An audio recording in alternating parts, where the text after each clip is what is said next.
Head, and there he goes. Abyss gonna clean him up. Olaf goes down. Everyone's just gonna line up here for Lazzy. He's gonna find himself the Quadra. Give it to him. Pentakill. Priestley with the quad feed. Gets the ace. Available, just spin to win all over. That game was insane.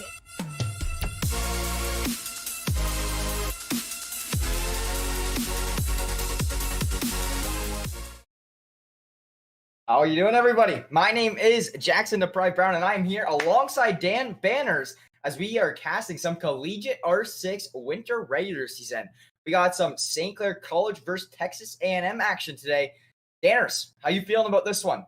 I'm already coming in hot, just with the fact that our Call of Duty team had a fantastic win earlier today. Unfortunately, I was off stream, but I'm already feeling good. And with the CollegiateR6 that I'm just realizing I just think I put your spelling on. I don't know. I'm just losing my mind here. Don't mind me. But attention span of a goldfish, apparently. But with this matchup in particular, Texas A&M, we've played them in multiple different esports prior to. Solid program, very strong teams for the most part. And it's going to be another one of those nights where the Saints are definitely on paper going to be the underdogs. That being said, though, still very excited for it and the matchup we have coming up. Yeah, I mean, for sure, like, St. Clair College really been struggling kind of so far throughout this CR6 league.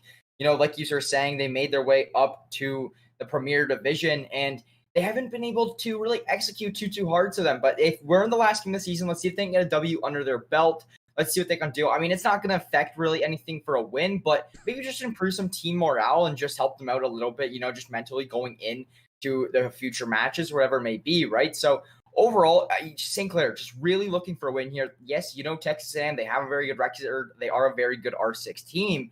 Can we upset them? That's going to be the question today. Absolutely. Like you're saying, for the most part, it is basically just going to be a matter of just kind of adjusting your final standing, your final results at most here for St. Clair. Because, of course, like we were kind of talking about it a little bit prior to going live here, the whole fact that, yes, like last semester, Saints were doing absolutely fantastic in the open division, was doing like very well, and fought themselves all the way into this Premier Division, which is absolutely exciting, being in the top level of CollegiateR6 competition. But then you're playing up against the top level of CollegiateR6 competition, so it's definitely a much harder field to play up against, and of course, not necessarily going in the Saints' favor. In fact, this is, of course, the final match of their regular season. But no matter what happens today, from what I do understand, there is still going to be one more match sometime in May, where the Saints are actually going to have to fight for their spot here in Premier in a relegation match. So there's a lot of things that are going to be on the mind of this St. Clair squad, especially with that relegation game in May being so far down the line. It would be nice to be able to finish off the regular season with a W, with the upset here over Texas A&M. But again, like I was saying, it's going to be a tough one, that's for sure. Yeah, I mean, if they do get a win here, you know, against the Texas A&M squad, like you were saying, with that relegation match coming up in about a month or so, whatever it may be, at least their last memory of playing together, like, you know, as a team on an actual league competitive based game. And their last thought of it will be like, hey, we upset Texas A&M. Let's come out here. Let's win. And let's get this. Like, we're not leaving Premier. Like, let's go. We got this. So that's one of the biggest things I feel like you got to keep in mind right now if you are from the side of St. Clair College, right? You're keeping that in the back of your head saying, hey, guys, let's just get a dub here. And, you know, if they do get the dub here, they do get that upset, like we were saying, helping the momentum-wise, will probably stay in their minds during that relegation matchup. So this could really help out the side of the Saints. Absolutely. Of course, looking at the maps that we're going to be playing on here tonight, course, if those who've been tuning in here to the season of CollegiateR6, as soon as I list off the maps, you're going to kind of start worrying here a little bit with me, considering that Oregon, of course, is map number 1 that we're going to be going here today. I don't think I've seen the Saints win here all season, nor have they even gotten close all season. It's just been one of those maps that's just been such a hard nut to crack here for the St. Clair squad. However, if we get through that map, like, just get it done and over with, at least it's game number 1. Because then we play 2 maps that they're at least a little bit more comfortable with. Well, map number 2 rather, Cafe. I mean, we've seen this basically in every single matchup here in this CollegiateR6 season. The classic 3-floor top-down style as Thanos takes Jackson down. But then we also have Consulate for game number 3, which of course is a map that basically everybody would have played to death, whether it be on the ranked ladder or even with scrublords like myself. It's in the newcomer list. So I mean, like, you've played Consulate, you've figured out this map by now, and you've strategized for it. So like, Saints definitely in map 2 are going to feel super comfortable. If we can get to game 3, I feel like it's going to be a pretty even bloodbath, but we'll have to see as we move on forward. It's just a matter of how do we get through Oregon. Maybe the Saints pull off the upset here. Like, pretty much against any team. If I see Saints on Oregon, I kind of cringe a little bit. But it would be cool to see because, of course, maybe didn't see it the last couple of weeks. So maybe something switched up within that time. And, well, of course, like I keep saying, we'll have to see as we move on forward. Yeah, well, Danners, as viewers may not know back at home, but I am a fairly new eye set to Rainbow Six Siege in general. Really just taking this one up, trying to well-round my casting self a little bit. So, cut me a little slack here on the viewership today.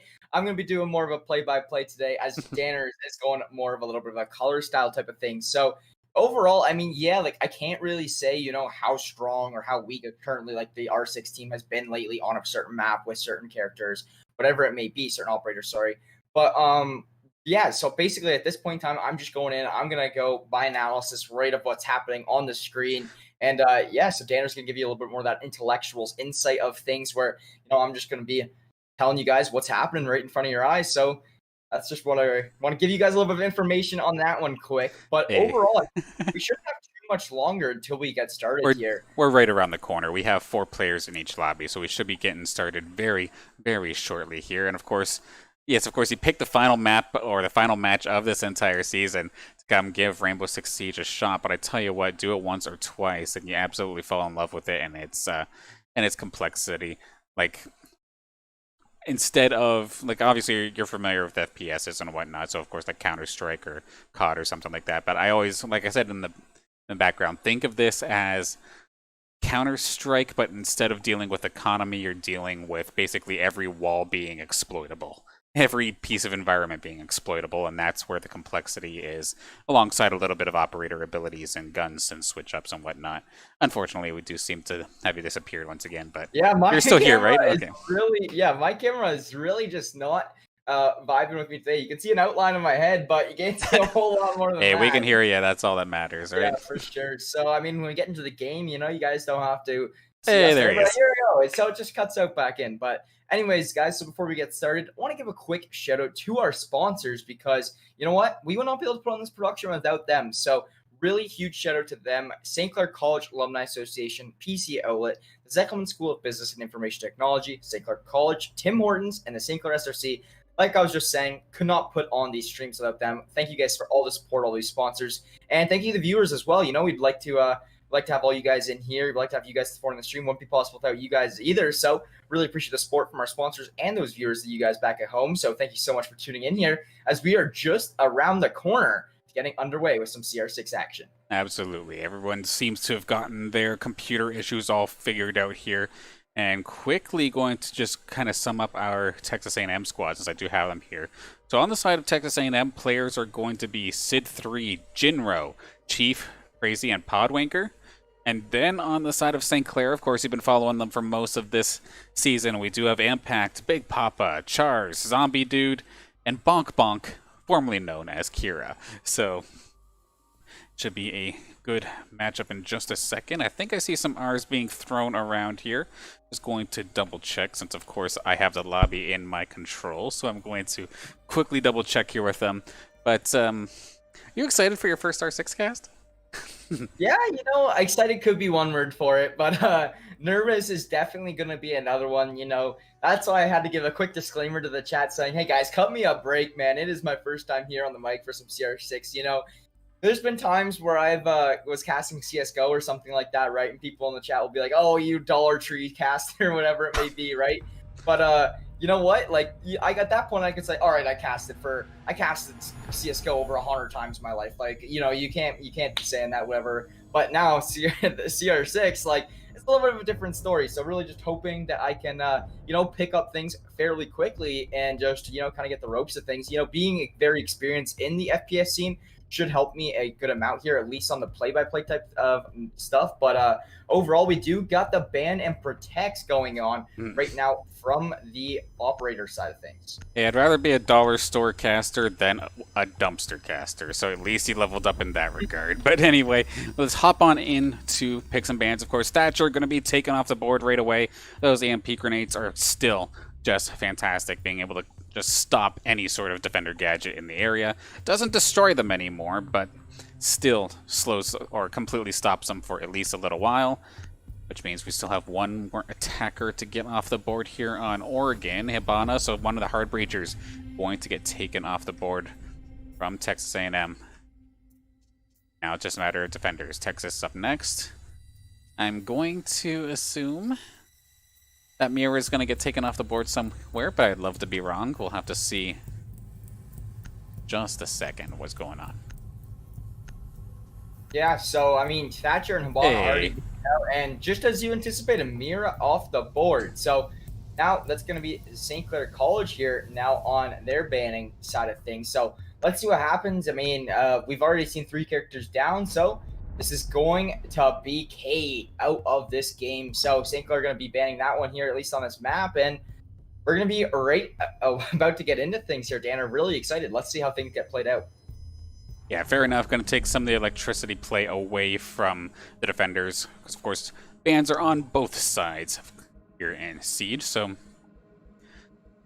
a little bit less toys to play with, so to speak, here. Of course, some of these walls being close together does make it pretty nice for Cades to make plays, but I'm going to take that away nice and quick.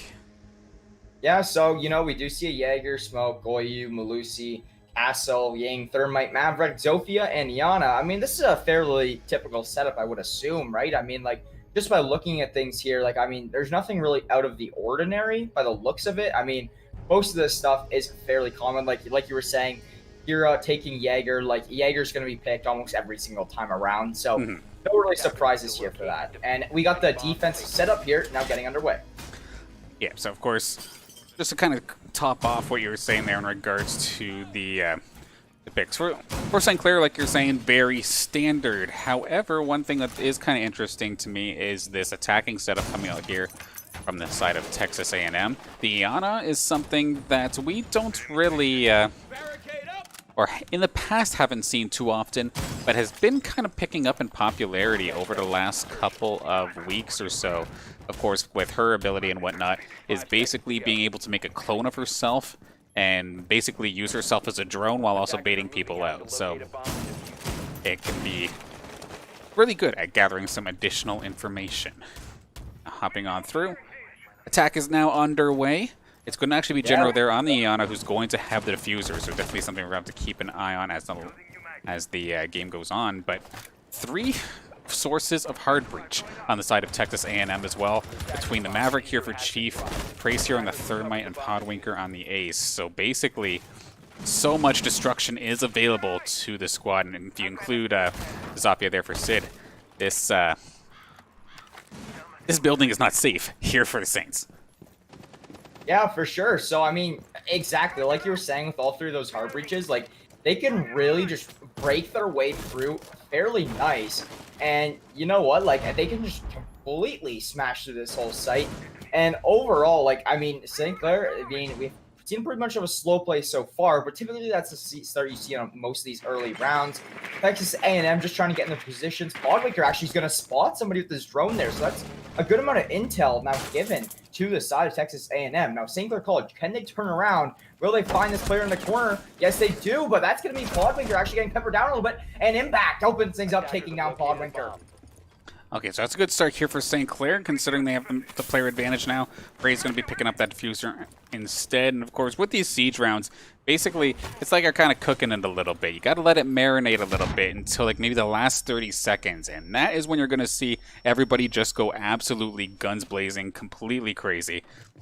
At least for Saint Attack. Some other teams decide to do other styles, but at the same time, just trusting your gun skill in those last couple seconds is a very common strategy. But with a minute left, Texas A&M, of course, still a player down. They don't necessarily have much control over this site as of right now, so things are a little bit awkward. They are outside the kid's bedroom, so they should be able to make a play sometime soon, but we'll see in just a second. Of course, they know where the bomb is, but can they actually get there? Yeah, so like you were saying, that's going to be Side actually taking down Impact. So Impact was the first one who got that initial kill, but he will fall shortly after. Bonk Bonk, that's going to be formerly known as Kira looking for something, but Char is going to fall for Jinro as well. And there's Kira down too. So now we got a 2v4 off the Big Pop and Zombie Dude, and this bomb is getting planted. Very good late attack from the side of Texas A&M. Now all up to St. Clair to go in this 2v4, use the bomb, take down these players, and this is just going to be so difficult on the side of Big Pop and Zombie Dude. Of course, very awkward situation here for St. Clair. Sure, Zombie Dude's pretty full health, but nothing can deny that quicker than a quick shot to the skull. A good little flank there from Zombie Dude to at least pick one up. It's still the 1v3. This is a tough task. Yeah, like, I mean, it's just hard because you only have 15 seconds remaining here now. He's going to spawn another one. So he's actually got 2 of them. So very good stuff further from him to, you know, find a couple picks at least. But at this point now, like, I just still don't see a situation where he's able to defuse it. And exactly as shown, Praise will get that cleanup. Texas A&M going to be leading this game now 1-0. Yeah, sure enough. It was a valiant effort there from Zombie Dude, but I mean, that was a very tall task with everybody on the side of Texas A&M in their post-plant positions. I don't know how he would have been able to pull that one off, but still gave it a valiant effort nonetheless. But it looks like we're going to be... Actually, yeah, we are going to switch things up. They were looking to hold the second floor kids' room once again, but it looks like they're going to switch things up to the laundry room instead. A little bit of a switch up, or no real switch ups in regards to their operators as of this moment on either side, unless we do see a 6 pick over to something in a moment. Yeah, so I mean, so far right now, you know, fairly similar setup to the last time around. I mean, just a couple changes like you were saying, but overall, I mean, Texas A&M with those breaching characters, they have really made a good impact in this one. You know, just going through, being able to use those operators to the best of their abilities and really just breaking their way through a site. And with all those breachers, like you were talking about, it really allows them to wait till those last 40 seconds hit, and then they can really just fly in there. They can take control of the site fairly quickly. So very good stuff there from Texas A&M. Let's see if St. Clair can turn things around here and really stop that late round push. Yeah, for sure, because for the most part, that start that they had, they were the player up, but eventually just all fell apart there for St. Clair. Some just solid shots from Texas A&M. And of course, again, Zombie Dude did come up clutch, had himself a solid attempt, but... Thank you, CollegiateR6, for the raid of 39. Oh, let's go. Let's go, CollegiateR6. I'd like to thank you guys for coming in here.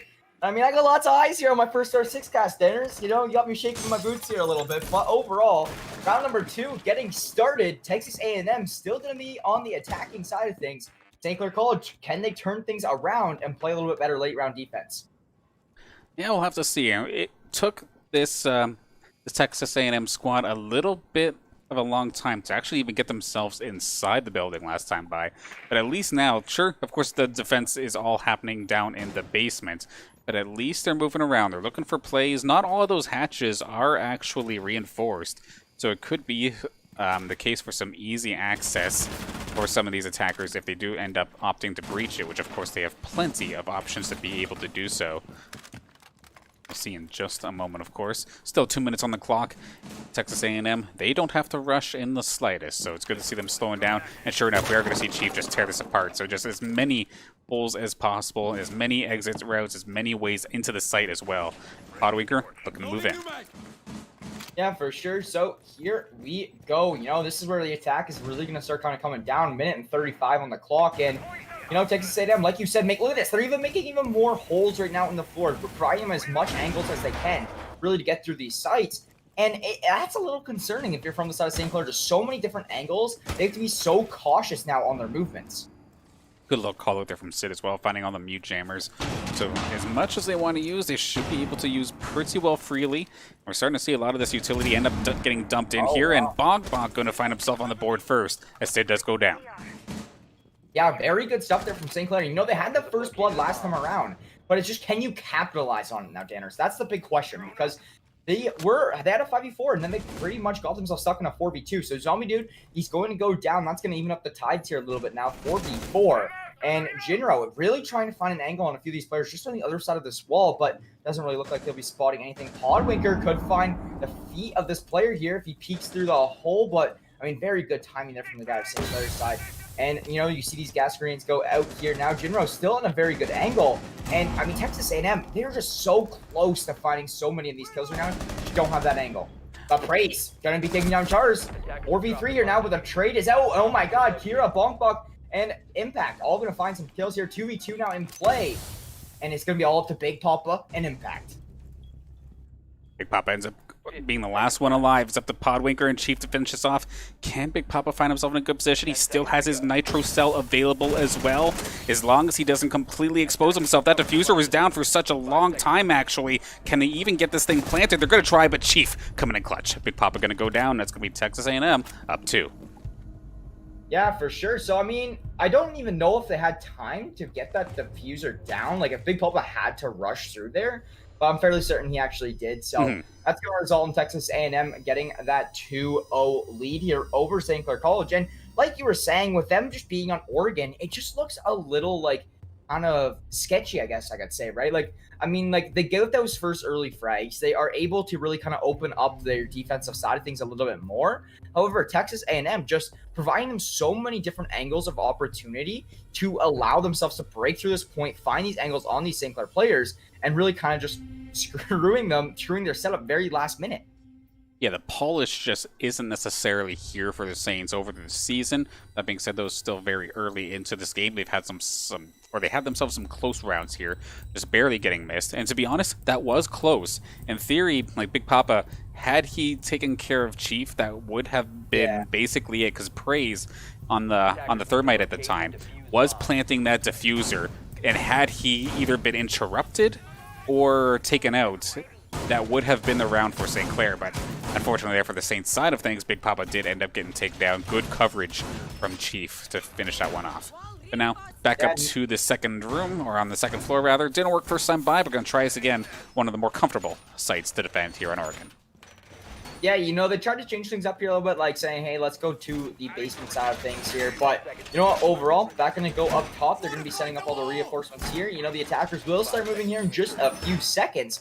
But overall, St. Clair College really kind of looks like they want to bite back here very shortly. Chars and Big Papa just unable to find something here on the board so far, but Impact is doing a very good job of getting early frags in this round and opening things up for St. Clair.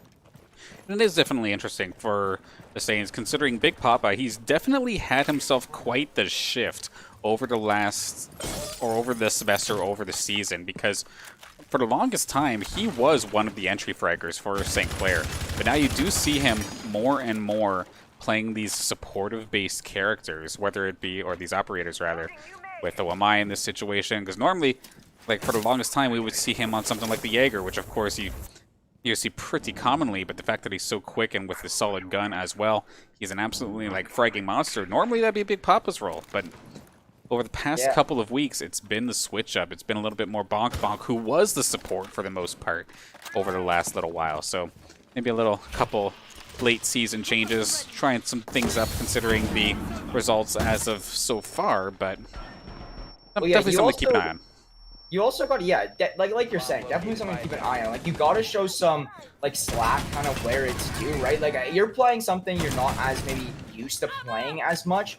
You know, you're not going to be playing as great. As Zombie Dude does go down here early to Jinro, and this actually provides the first blood in favor of Texas A&M this time around, and will give them that early player advantage, which is very concerning for St. Clair, because they weren't even able to execute when they got the early player advantage. So when Texas A&M able to get that first blood, very concerning here for St. Clair.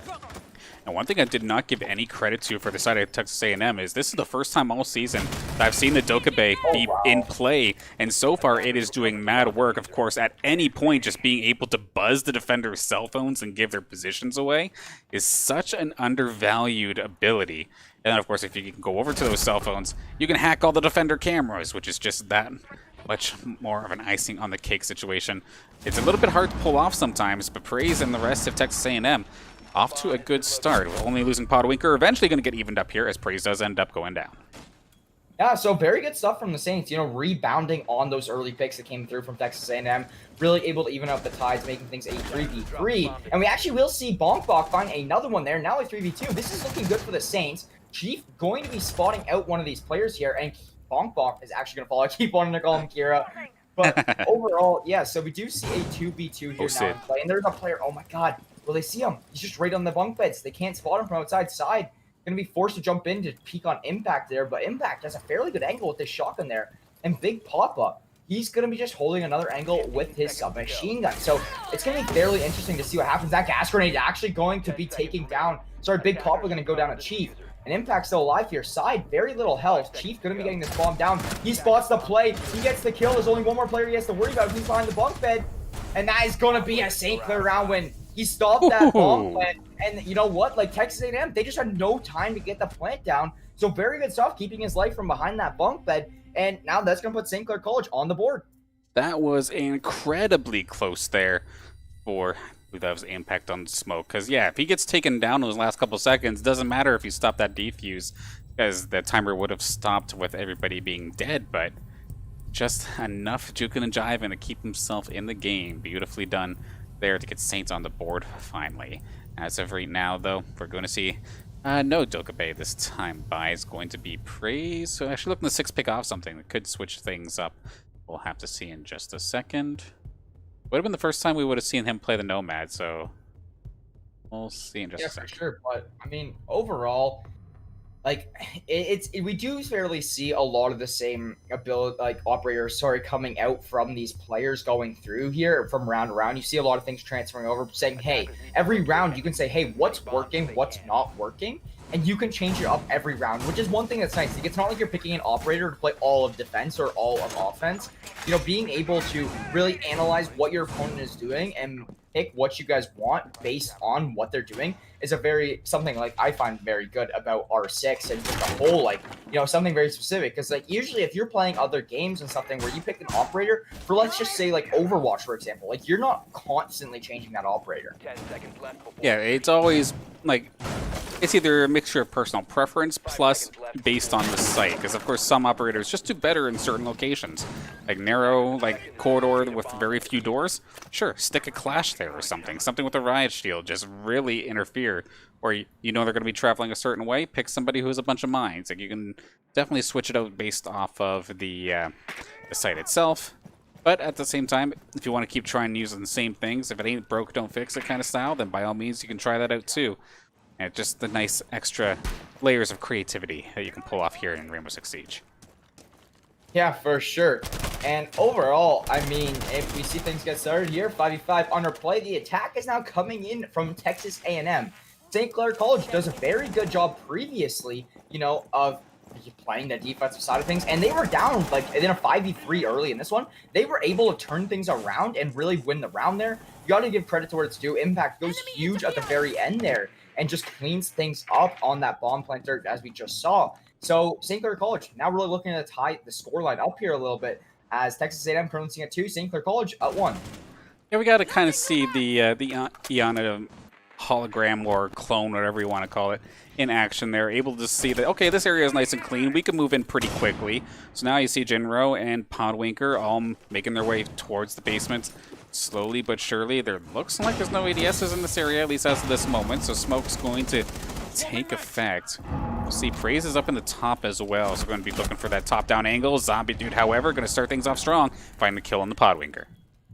Yeah, for sure. So very good stuff there from the Saints. And you know what? That's going to be Bonkbok finding side as well. So a 5v3, very good stuff from the defender side of things, because when you're an attacker and you have to go against, so Zombie Dude will get cleaned up, but when you have to go against, almost nearly twice as many players as you have on your side makes every single gunfight, you know, rather than a one-on-one, more or less like a two-on-one at that point. So very good stuff there from the Saints to get that early player advantage.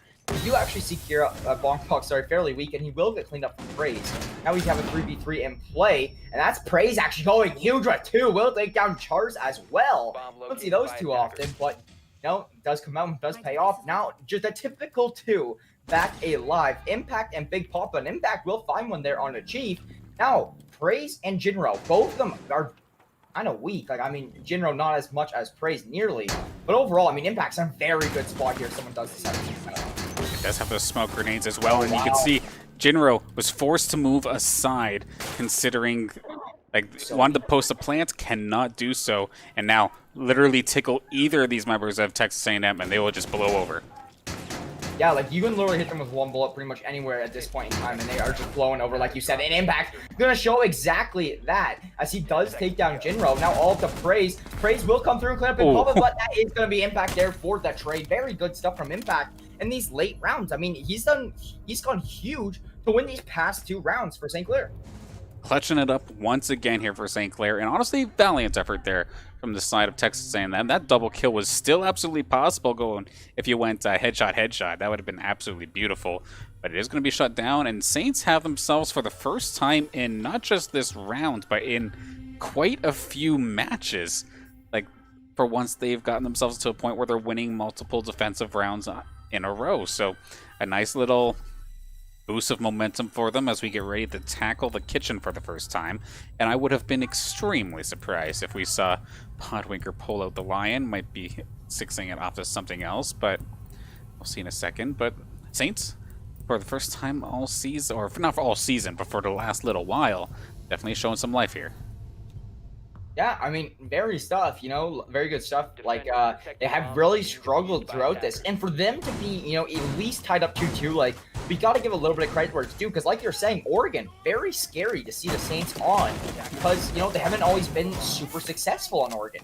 So for them to be able to at least tie things up here after being down 2-0 really shows that, hey, guys, we can come back. This team is beatable. Like, we can take them down. Let's do what we do best. Let's just clean things up here. And, you know, let's try to take this win. And it's very shown that, like, you know, Impact and Big Papa, like, Big Papa might not be performing hugely at the very end game, but he's really helping, you know, Impact get in positions, call-outs, information-wise, and just letting Impact go and do what he does. So Impact going to win those past few rounds because of that. And now St. Clair College trying to take their first lead here of this matchup as we head into defense round 5. It's always a mindset of, like, I don't mind dying as long as you clean up. And right now it's been working so far here for St. Clair, almost finding the one member on the ground floor. Praise getting pretty weakened up here, considering he's the top frag on the side of Texas A&M. Having him go down early would be absolutely devastating for the squad. Of course, still early nonetheless. Will Pepper Zombie do a little bit in the process, so they are very similar health between the two of them. I think they're actually the exact same. But, I mean, overall, like, to have him weaker is very good stuff, though, because, like you're saying, he is that top frag, and for him to actually be, you know, just easier to kill kind of moving forward, as you would say, like, is very good news there for the Saints, you know, making the top frag a little more vulnerable. Lots of explosions, lots of movement here for the Saints to try and deal with. See Chars in position, and then of course we're going to see the Ionic Clone get instantly taken down, and it looks like Jinro wants a fight, looking for whoever that player was on the side of St. Clair, try and go after them, but we can see the outlines. Obviously they cannot, so let's see who in the world that's. Okay, that is Chars on the other end, so we keep an eye on that. But it looks like they're trying to find some hard breaching off in the other angle onto, I believe that is the A site. Able to get through there if they really wanted to, but they're giving themselves some avenues of attack here with the last minute 30 left to go.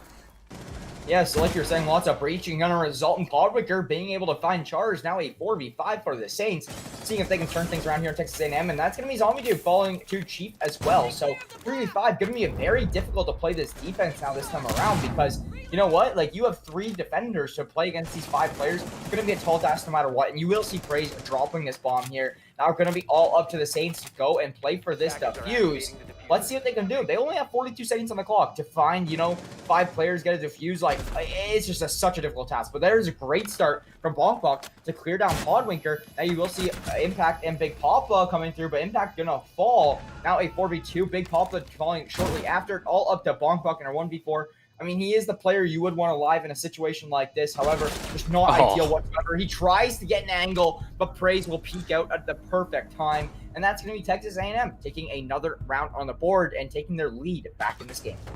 Okay, so Texas A&M going to hit Saints with the combo breaker, and that ultimate feels bad, man. When you had the cursor, you're aiming down sights towards an angle, and as soon as you let go of it, sure, that's when you pop out around the corner. And it's going to catch Bonk that time by, but even if he did win that gunfight, it would have definitely been a tough one. And right now, one more round before we have halftime and get to see the Saints on the attacking side of things, where they've struggled more on Oregon compared to the defensive side of things. But it's good to see them basically keeping even here with Texas A&M as we hit, of course, round 6. Because past games we've seen in the season so far, it's they weren't necessarily pretty, to say the least. This is still anybody's game. Yeah, like, to, at least see St. Clair drop a couple rounds here on the defensive side of things, like you were saying, to keep themselves in this one. Very good stuff from them, because if you just look at things directly on paper, like, Texas A&M is a clear-cut favorite to win this one, just because how much St. Clair has been struggling lately throughout the season. So to have Texas A&M already dropping a couple rounds here early, that's very good news from the Saints, and could really help them here trying to pull off this upset. Yeah, with us trying to do some of our homework prior to the match, we were asking some of the players of St. Clair. It's like, hey, do you know what Texas A&M University's record is? And they're like, we have absolutely no clue, but they're damn good. So I mean, at least they aren't necessarily unaware. Like, yeah, unaware. They know that they're a relatively strong team, but they don't necessarily know how strong. Because I know if you do end up going up against a squad with like a much better record than you, for example, it can be easy to throw off your psyche right before the game even begins. Exactly. I mean, they have and Saints have respect for this team, but they don't know necessarily how much to give, which, to be honest, is probably a benefit for them right now. Yeah, I'm gonna have to completely agree with you there. So this is actually gonna be the last round of defense, if I'm not correct. Yeah, so right. Now we're actually going to see here St. Clair, if they can tie things up at 3-piece and go into offense with at least a tie game, saying, hey guys, this is definitely possible. Now let's pull things off. Let's tighten this one up. And I mean, overall, oh my god, you see this blow up, and there's just a player on the other side of that. That's going to be a Bonk falling early to side. That is not a frag that you want to see happen early, as Bonk has been playing very well so far throughout this one, currently sitting at 6-4. But Impact still alive, 7-3. He's going to be the man you want to watch here now, as we are headed into this 3v5, where Saints really going to have to turn these tides a little here and find a few early frags to really, try to kind of take back in this game. Yeah, right now, Texas A&M just basically popping off here. Praise sitting there on 10 kills before half. He has been on an absolute tear here in this game so far. Fantastic start.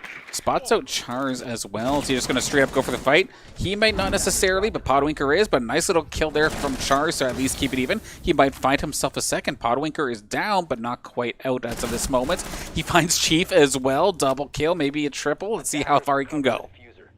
Yeah, very good stuff there from Chars. And I mean, a 2v3 way easier than, a 3v5. And we actually do have Podwinker down. So for the Saints, like, overall, like, you are in a fairly good position. Podwinker is going to get revived, so he is going to come up with about 1 bar of health. But overall, if Chars can just keep doing what he's been doing so far, I mean, unfortunately, going to get naded there from Jinro. But Big Papa, if you want to turn up, this is your time to show it. Absolutely has to go through 3. We are going to see the diffuser go down, and sure enough, going to have to stop because Jinro realizes Big Papa is basically within the vicinity to try and stop this. He is going to go down once again, is going to plant it. It's going to be Big Papa versus 2 once again to finish things off. Going to be close, a tough, but not impossible. Let's see if he can do it. Yeah, I mean, there's one player railing to his right, and then there's one player just jiggle peeking his door, kind of just keeping that intel on Big Papa. I like this little wraparound play from him. But he will not be able to spot this player lying down just behind that barrier. And, I mean, he only has 22 seconds to work with here now. overall, like, if you are from the side of Big Papa here, like, it is just such a difficult task. With him shooting, they know exactly where he is. They know exactly what they have to do. I just don't see him able to pull off this one. And that is going to be Texas A&M taking the round up 4-2 as we head in to half.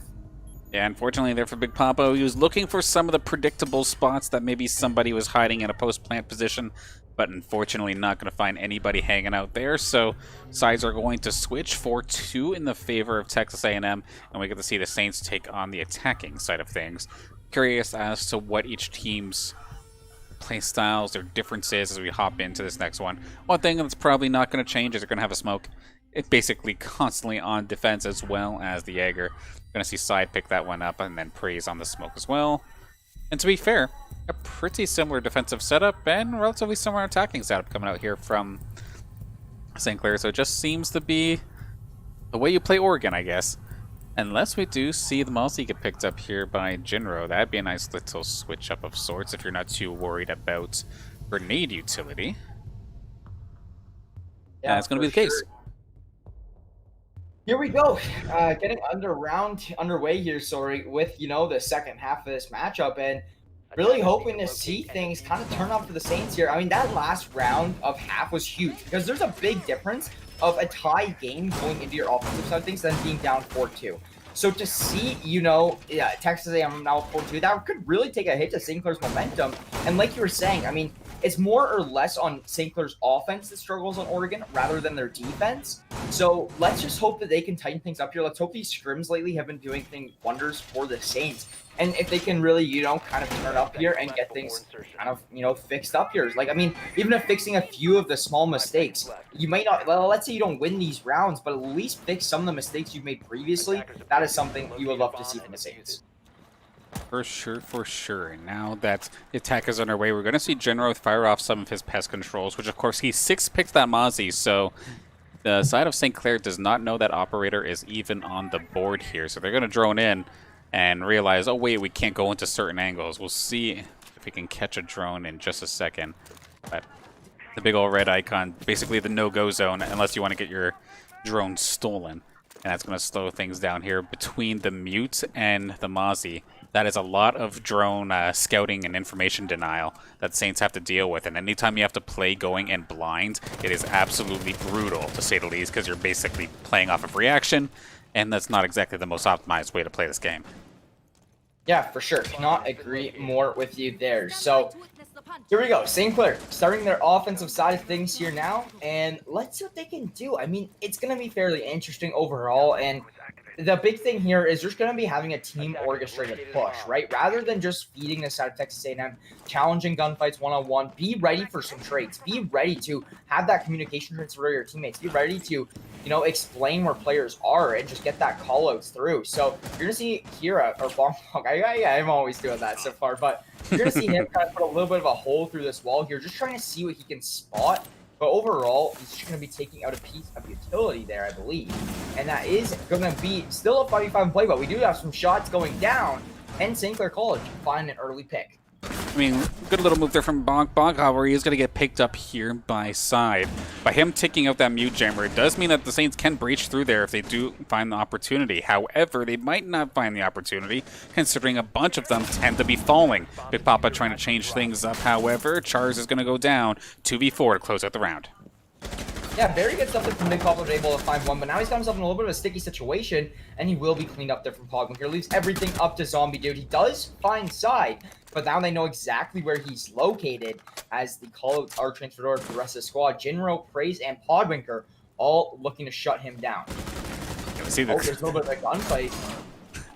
We see them dancing, but it's just a matter of time. Actually, hang on a second here. Okay, it is going to get shut down here. I had my hopes up for a second, but no. Podwinker going to shut the hope down. It's going to be Texas A&M moving forward. Yeah, so St. Clair College now struggling a little bit, and Texas A&M to be up 5-2 now, that's a little concerning because they're only a couple rounds away from closing this one out. St. Clair, if you're going to turn up, you got to do it now. You got to get the rounds under your belt to at least, Texas A&M is one round away from being on match point, and that is very concerning if you are from the side of St. Clair. So if you're going to be trying to at least, contest this match a little bit here so far in map 1, and then you got to make your impact here in this map right now. Absolutely. This is where you start kind of worrying a little bit, hoping that the momentum hasn't gone too far away from the St. Clair squad, especially since they're going to a map that, in theory, should benefit them a little bit more. But if you're already going into that map a little bit down, a little bit out of it, feeling a little bit negative about the last matchup, I mean, it doesn't matter if you like the map or not, you're going to just be completely out of it. So hopefully they can find themselves a couple more rounds here, maybe even bring the comeback here. Definitely have a lot of work to do if it's going to end up turning into a comeback, but you never know. Still, in theory, plenty of room, plenty of time to make something happen, but it's going to take a massive effort in order to find it. Yeah, could not agree with you more there, Danner. So overall, defensive side just kind of doing their final touches here, setting up and preparing for the Saints attack to come through, and the Saints are going to finally be able to attack here now. Now, let's see what happens. Will there be any early frags throughout this one? Will any players get kind of aggressive towards it? You see the push now coming in from the Saints. What can they do? That is the big question here. Like I was just saying, this is a round that I would say personally is a must-win for the Saints, right? Like, you do not want to be down match point to having 2 rounds to yourself. So let's see if they can, have that in their mindset as well and really kind of turn up here. I mean, I know it's the Saints special to really start popping off right when it's match point against them. However, like, you don't want to intentionally put yourself in that kind of position. You want to have a little bit of wiggle room if necessary. As we do see this attack getting ready to get on underway. Jinro making a switch over to the Maestro is something to keep in mind as well. Some of those, not the Evil Eyes. Is it an Evil Eye? I can't quite remember the turret name, but either way, very well could come into effect near some of these bomb sites as well. Impact trying to lead the charge. Where's Big Papa, who is actually on that entry fragger roll? Remember I was saying a little bit earlier how he's kind of made the switch over to Sport. Not the case, and sadly for him, he's going to get shut down pretty well right away, and Podwinker's in a solid position. Finds Zombie Dude. A little bit of damage, but not taking him down. Well, a little bit of damage is a little bit of an understatement there, Danner. He's got about half a bar left. I mean, he could be feathered and he will fall. So Zombie Dude now in a pretty tough position because, it's so worrisome when you have that little health to go and peek an angle or whatever. Like, that one bullet, no matter where it hits you, is going to make you down. So that's a very concerning start there from the Saints. However, can they turn the tides? Can they find a couple frags here? And it is going to beat Bonk Bonk, who was just on the other side of the wall to like 3 players here. Yeah, he's got to be careful. He's got some utility available for him, however. Let's see, going to follow up with it or not. Tends to get eaten up here, but Zombie Dude is going to end up being one of the casualties here in this matchup. 3 on 5, and Bonk Bonk looks like he's in a little bit of a world of hurt. Going to go down swinging, however. Side finds him. Or he finds Sidewinder. Leaves everything up to Impact here now in the 1v4. I mean, he will find one thing nicely there on a Jinro, but I mean, at this point still now, like, you're in a 1v3, but they know where you are now. So, like, yes, the first frag is always the easiest frags when you're in a player disadvantage, right? Because, you know what? Like, you can get that first frag, but now they know exactly where you are. They know exactly what they have to do to stop this, and Praise is going to show exactly that. That's going to be Texas A&M now advancing themselves to match point. Yeah, unfortunately there for Impact, he went through both of his options and was kind of bouncing between the two. And it's like, okay, just somebody cover both options and you're A-okay. And sure enough, Texas A&M aren't no slouches in that regard. Cover it up nice and quickly and clean up the round. Like you're saying, bringing this to match point. Game 1 in the grasp of their hands. Just need one more round in order to clutch this one out. And then we move on to Cafe with Texas A&M taking the lead. Yeah, and that's something very concerning because St. Clair, like we were saying, statistically at a disadvantage here in this matchup, just, looking at record-wise, looking at how these teams have performed in the past couple months. So to actually see Texas A&M so close to picking up this map 1, if they do actually pick up that map 1, very, very concerning for the Saints because now, look, you're going to have to win the next 2 in a row, which, at least if you can get map 1, you're like, all right, guys, we got the first one. Like, it shows that we're able to do this. Now, let's just, continue to put on the pressure. Yes, you may be able to drop one more map, but then you can just secure it on the 3rd. So now the Saints, if they do lose this round, the next 2 maps are going to be must-wins if they do want to come out here with at least a win on the season. But, I mean, for now, St. Clair just going to be such a tall task to try to, come back. They have to win 4 rounds in a row to at least force an overtime. And I mean, if there is any sites that you can try to maybe start the comeback, it is here on the first floor. It's not as comfortable. It's a spot for the defenders to try and actually hold. So We'll have to see if they can actually pull this one off. But, of course, statistically, not in their favor. But moving forward, let's see if they can make something happen. Yeah, for sure. Could not agree more with you there. So here we go. St. Clair College on the attacker side of things, just shooting out a couple of cameras there. And now we will see the side of St. Clair, see if they can get some early frags. That's what I found. Like, if St. Clair can get a few early frags, like things really start to swing in their favor a little bit more. However, when they see, you know, 1 to 2 players falling early, that's what makes things concerning for the Saints, because they really just can't bounce back. And it makes it very difficult for them to do so. Absolutely. We're going to have to see, because even chat's calling it out here, that there's just so many isolated picks that are happening against St. Clair that they just can't get anything started. They can't get themselves in position, because by the time they're ready to get themselves in position, they're already a player down and it's already thrown off a little bit. Now this is a little bit rough for Saints. They were kind of waiting for that mute jammer to go down. Finally going to get it down, so we're going to see Charz's reaching charge go on through. Give him the nice old entryway for this high ground onto the first floor sites, because that's definitely something that could happen too, having the top-down play through those hatches. As we see, Bonk Bonk scouting things out, finding himself some gadgets. That ADS definitely going to be a important one as well. And bombing through, or grenading through, and here we go. Yeah, I mean, that was a very good play, you know, gathering the information and, you know, playing off of it. Unfortunately, they were not able to find any damage onto the side of Texas A&M. However, you gotta show a little bit of respect where it's due for the Saints right now, you know. I mean, very good stuff there, you know. Like, the intel is just so good to have. That's why these drones are just so useful to really come through, spot out where these players are playing. And Junro gonna get tagged down here a little bit for about a quarter of himself, but Chief will answer and take down Zombie Dude now to make things a 4v5 in favor of Texas A&M. I'm not sure how many air jabs that Zombie Dude still had available, but if he didn't use any, or didn't use as much of them as necessary, could open Saints up to a flank if they are not careful. That being said, it looks like the battle head-on versus the Saints seems to be going in the favor of Texas A&M. Gonna keep on going. Char's gonna put up a fight, however. Podwinker goes down. Yeah, so 3v4 here. Very good stuff there to, you know, at least take down Podwinker, but Impact now falling to very minimal health. Could be very, very concerning for him, considering, you know, he's tapped, basically, and he's done. Like, look at him out. There he goes. He will fall, and that's going to be a big pellet falling shortly after. All of the charge for 1v4. I just want to be on the side of Saints here, but I just did not really see that one happening once, you know, Big Papa and them fell. And now, so we do actually see Texas A&M University take a 1-0 lead in the series as we get ready to go in here to map number 2. Yeah, so Saints had a moment of hope, but then just around that mid-game, Texas A&M just flipped the switch, just absolutely went on a tear. Praise, of course, leading the charge with the top amount of eliminations in that game with 13 specifically. Wow. So beautifully done from him, but solid job across the squad. And then the Saints side of things, Impact, we know he had himself a good couple of standout moments, but not quite enough to get the job done here for game number 1. But of course, with this being a best of 3 series, we're not quite done, not just yet. We still have at least Cafe, which, like I keep saying over and over again here, that this is a map that they've basically been playing this entire season long. So if they're is basically reverse of Oregon. If there's any map that they can start a comeback here, Cafe could be it, but at the same time, I'm sure Texas A&M have been playing on Cafe constantly throughout the season as well, so pretty much an even playing field if I were to say so myself.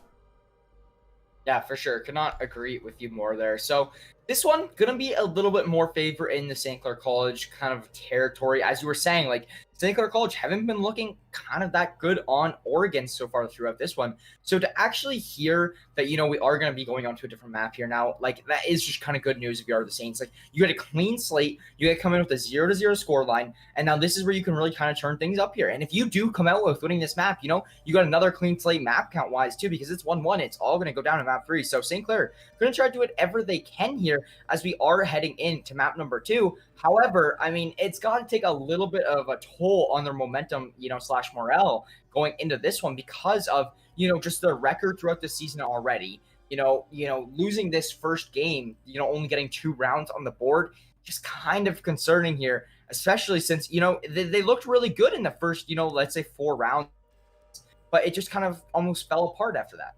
Yeah, but it was an even game, but then, of course, like I was saying, Texas just kind of flipped the switch. They had basically everything down pat. They were executing properly and making things extremely difficult for St. Clair moving forward. But before we do hop into game number 2, I do need to take a very, very quick break to set up the lobby. That's what we're about to hop in the cafe. It won't take too long. We'll be back within 5. We'll get to see if St. Clair can get the comeback started.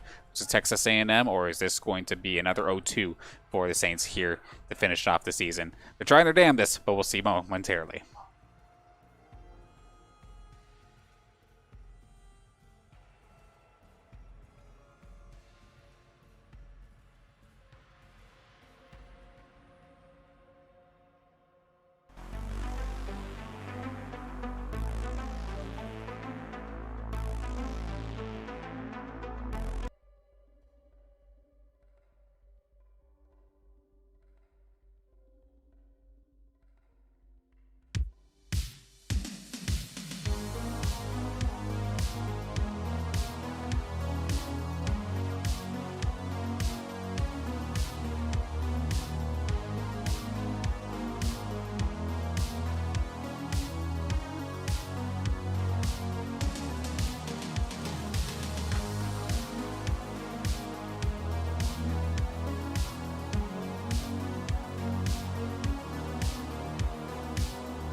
Hello, everybody, and welcome back to some St. Clair College Collegiate Rainbow Six action. My name is The Pride, joined alongside Dan Banners, and we are heading into map 2 here now on Cafe.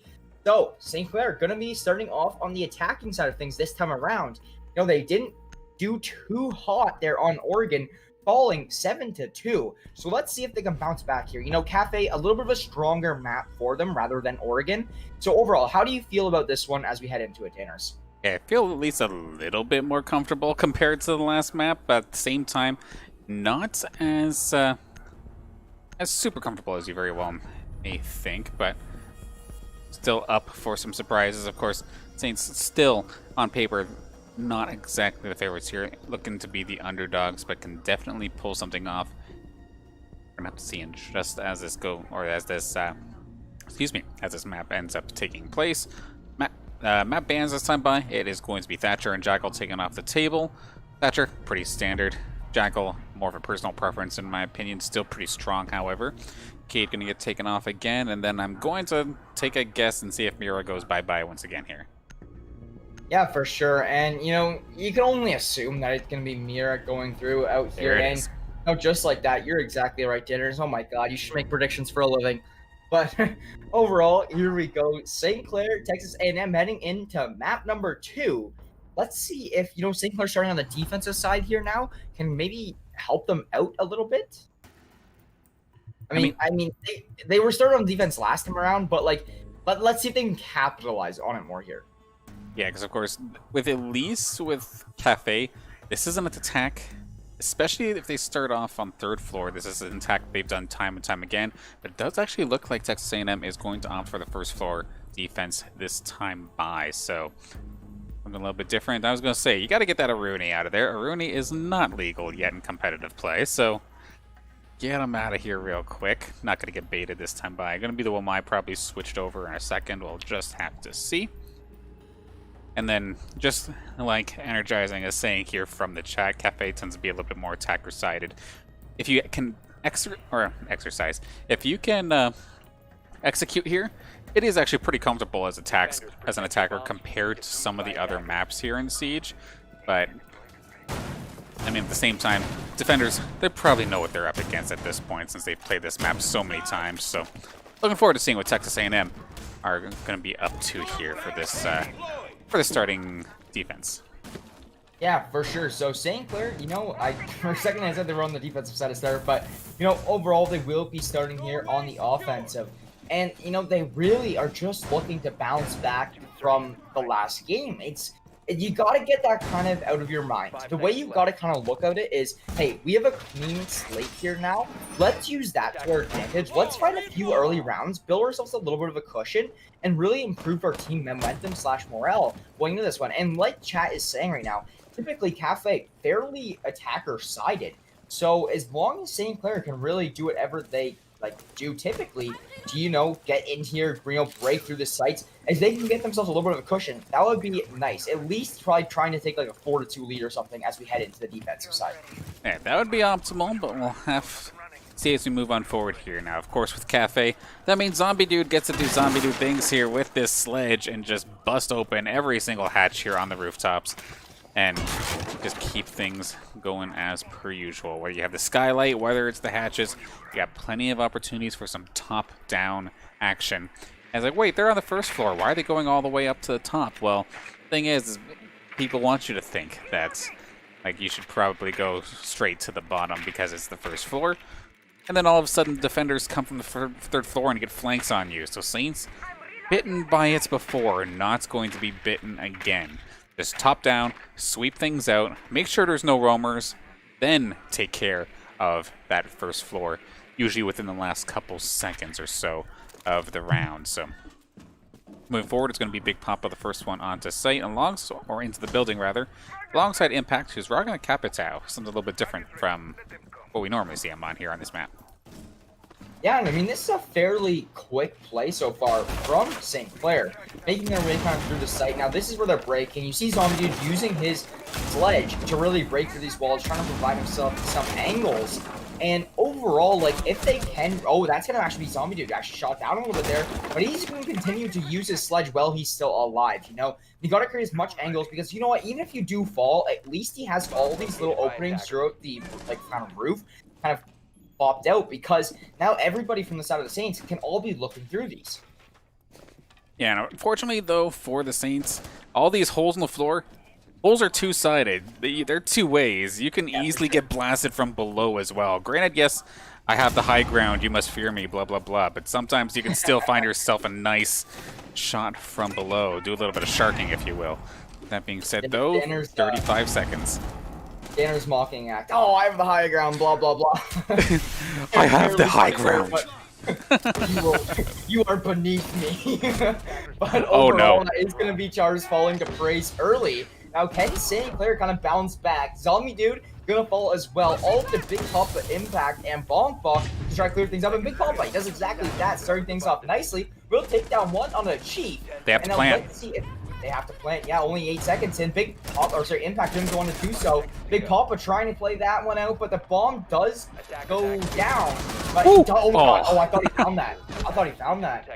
Oh, wow.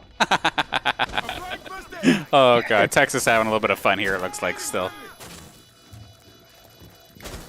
Yeah, so there it goes. Nonetheless, that is going to be Texas A&M with that first round win. St. Clair, you know, hopefully looking to bounce back here moving forward, but a little bit too slow of a push from St. Clair to the point, like, the 3v4 was winnable, right? Like, I mean, they had themselves in a decent position. It's just the clock, which is really what put the pressure on them because they had to get that bomb down, like you said there. I didn't even really kind of pick up on it until just about, like, until you said it. So, overall, to see St. Clair, you know, play a slower play style, it worked out to, you know, at least trying to get a refrag to even up the numbers a little bit. But the time is really what was the kicker there.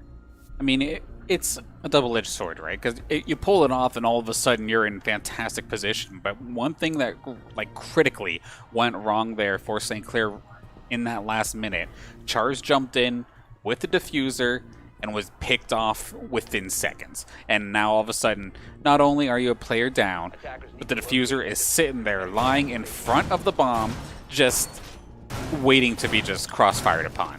Everybody then collapses onto it, and I don't care how good you are. We did see Impact almost find an opportunity to get off the diffuser and then find himself a quick headshot and keep himself in the game. He was 1 versus 4 at that point. Like, I don't know how many players can actually pull that one off, regardless of how good you are. So, just unfortunately, they're strategically and timing-wise for St. Clair was just a little bit off. Yeah, I cannot agree with you more there, Danner. So, here we go. Back underway, round 2. St. Clair College really looking to bounce back here in things because at this point in time, like, we saw them lose these first couple rounds early in this one. They were able to even it up a little bit and make it a 2-2.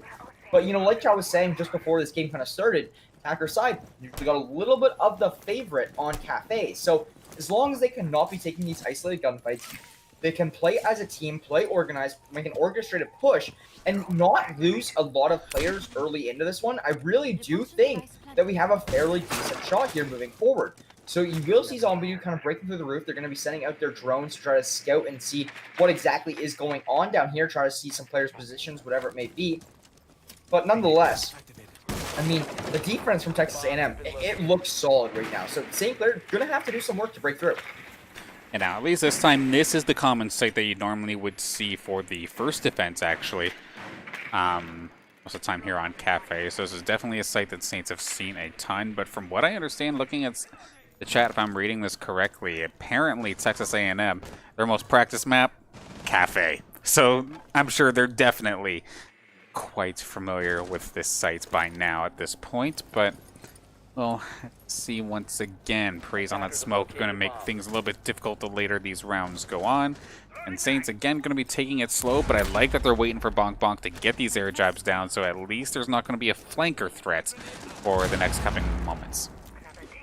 Yeah, for sure. So, here we go. We see some of that utility kind of going out, and Char's going to actually get shot down from Praise early. Like they're saying, not again. Very concerning. At least Impact is able to get a refrag in as well as Bonk Bonk. So, Now, Saints gonna have that player advantage in this one. All up to Chief, Podlinker, and Jinro.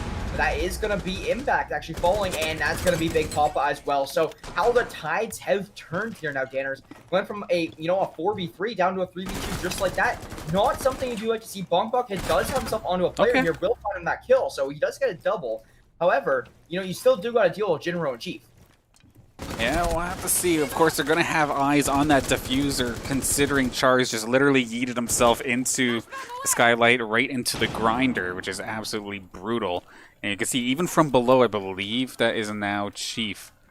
Below, just hanging by the diffuser. As soon as he gets word that somebody has that, he's just going to shoot through the floor and take them out. So, time to try to be careful, and exactly like I was thinking. That is going to make things extremely brutal here. Just camping that diffuser. This is why having the diffuser drop so quickly is just absolutely disgusting to try and deal with. Bonk going to get there, but he's so low on health. He's going to try and fake it. See if somebody wants to come try and make a play onto him. But between Jinro and Chief, things are going to be difficult. Yeah, and I mean, he was so close to finding this player. He's going to get behind him. Oh. Very little time, so he's going to be able to try to get this plant now. But you can only assume the player from Texas A&M is going to come up here and challenge him. So he's going to go searching for Jinro, but I mean, it was a very gamble type of play there from the side of the Saints, but it didn't pay off, and it's going to result in Texas A&M now up 2-0. Yeah, damned if you do, damned if you don't in that situation. You stick the plant, and he's just going to hunt you down. You try to hunt him, and he hides. I mean, you're still screwed. So it's just a hard spot to try and be in, but again, that's kind of what happens when you put yourself in such a rough spot. Like, I don't know what it is about Cafe, and I believe it's Clubhouse, where I see the Saints constantly do this. I always laugh at it and call it the Lemmings, because it's just them running off of a cliff into the meat grinder over and over again. I feel like, okay, Char's jumped in there, okay, he went down.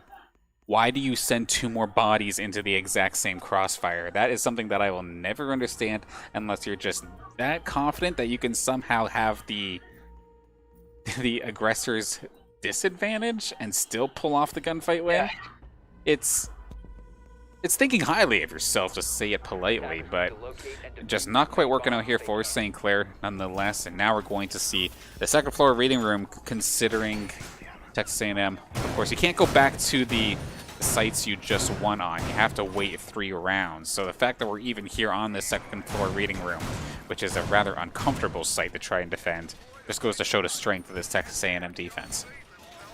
Yeah, couldn't agree more with you there. So, I know I keep saying that, but you got a little bit more insight than I got here so far throughout Rainbow Six in general. But to, actually see Texas A&M with this early 2-0 lead, kind of concerning for St. Clair, because this happened last time around just as it previously. And like you were saying, chat was saying and highlighting, saying this is one of Texas A&M's most practiced maps. If you have a 2-0 lead on your most practiced map, like, you should be able to close it out, like, almost, like, 8 to 9 times out of 10, right? So the Saints gonna have a real difficulty coming back here, trying to play this offense and really get a round on the board. Like, even then, they had that 4v3 player advantage in this previous round, but immediately, like, not even 10 seconds after, the tides are, turned, like I was saying, and it's gonna have Texas A&M now in a player advantage. So the St. Clair's positioning now, more or less playing their lives, less isolated gunfights, really team shooting these players, and really winning, their ones. You can see here Chief picking up the pulse for the first time in this series, and that's a solid site to try and do it on, considering so many of his teammates have nitro cells available, just able to whip that C4 and basically instantly get a kill if you line up in the right position. This is going to be brutal if the Saints aren't careful. See him crawling through here. He has the flank onto Bonk. No, he's going to make a run for it. But in the meantime, side did end up going down, so at least Saints have the player advantage as of this moment. I mean, but Chief is just putting so much pressure on the Saints. Like, as much as it may not be, like, finding a kill yet or anything, like, they know that he has pulse kind of right now, right? So, like, they have to live. They're almost, like, kind of screwed at this point in time because, like, I was saying to you earlier in this cast, right? Like, right before we were starting, like, I'm surprised Pulse actually isn't used more. But, because, like, if you look at things right now, you see him just putting on so much pressure, able to, like, see these exact locations. It gathers so much intel for South Texas A&M. So, like you were saying, good stuff, though. 5v4 now, early into this one for St. Clair. Capitalize on it and get your round win. That is the biggest thing right here for the Saints. And of course, the fact that, like I was saying before, there's so many nitro cells all this time, Chief is just sitting here yelling out locations. And with so many nitro cells available, he can call out exactly when they're there. You see even one of the nitro cells planted on the rooftops that will kill if the Saints step near it and it gets activated. So we'll have to see if the Saints end up inadvertently falling for the trap, because of course they do not know it's there. That being said, good flank here for Zombie Dude. Can he find him? He's damn well trying, but he's not going to finish him. Yeah, well, I mean, it would have been huge to take out that pulse, right? Like, I mean, to have him gone early in this one, but Big Papa and Impact, they're able to find 2 in the process. That's going to be genuine praise going down. All up to Chief and Podwinker, and they're getting the plant. So now Chief and Podwinker have a lot of work to do. All up to Chief here now. He will find 1 there on a charge, but just so much work to do. Very good stuff. Big Papa got 3 that round, and that's what we like to see. That's the Big Papa, you know, we saw from last season. Really showing up, making his presence known. Finds 3 this round. Yep, it's the Big Papa that got us into the Premier League to begin with the rest of the Saints squad, right? And it's the one we definitely like to see, whether it be an assault rifle or a pistol, does not matter. He's coming out swinging and finding the headshots he needs. And I was definitely putting a lot of attention to Chief's pulse that time by, but to be fair, it did not really come into effect until that very last moment. And even then, it was just 1 elimination, so just this second floor reading room, it's a hard site to try and defend. They tried something different, didn't work. And now, in theory, we have one of my personal favorites coming out here, Frost, coming into play. Yeah, so Praise will be actually selecting Frost here on this defense side of things. St. Clair getting around on the board, gotta give credit where it's due, good stuff there, and then fix those mistakes that they were making in the previous rounds. So that is something, like, that's honestly what I'd say is almost one of the biggest things to see from a team-style game, like whether it be, you know, Counter-Strike, Rainbow Six, whatever game that's like a team-style game, right? Moving forward, to see mistakes constantly being fixed round by round, that is one of the best things I'd have to say from a team, and what really will separate a good team to kind of a bad team. Absolutely. Now, personally, I may be looking at a couple of these Frost mat placements to see what Praise is maybe thinking here, because of course all these things, or you see these traps that he's planting down, these bear traps, you land in one of those as an attacker, that's a one-shot. You're instantly downed but not out. It doesn't instantly kill you, but it instantly knocks you down. You have to be revived after that, so it's a very devastating thing if you do happen to land onto it. And to be fair, those are some actually pretty decent positions, considering I think that's exactly where hatches tend to be. And you see what the Saints have been doing. They drop down the hatch, they try to hop through the window and try to plant. That could be a trap for Charles specifically if he's not careful. Yeah, for sure. So here we go. Round number 4 coming underway. Your St. Clair Saints looking to tie things up. They will be going up to this roof like nothing out of the ordinary kind of there. So let's see what they can do to break through here, like you were saying. And, you know, really kind of get their drones through here. That's going to be Sledge really allowing those drones to drop down and really try to get some presence here now. I mean, Zombie Dude, he's been playing such a good Sledge so far, really opening up these sites for the Saints. Let's just hope he can continue to do that. And especially in that last one with the second floor reading room, just being able to constantly plow through the floor or going through the ceiling, whatever they were doing, Saints basically took over that second floor site without actually being on the second floor. Like, it was pretty nice to say the least. But that being said, strong start here for Texas A&M as Podwinker finds a kill onto Big Papa, catching him trying maybe get a little bit too aggressive too early. Yeah, for sure there. So, you know, Big Papa, I mean, he's coming off of a 3K, so at that point, he's probably like, all right, let me just try to do this again. Like, let's go again. Seeing red. But it did not work out for him.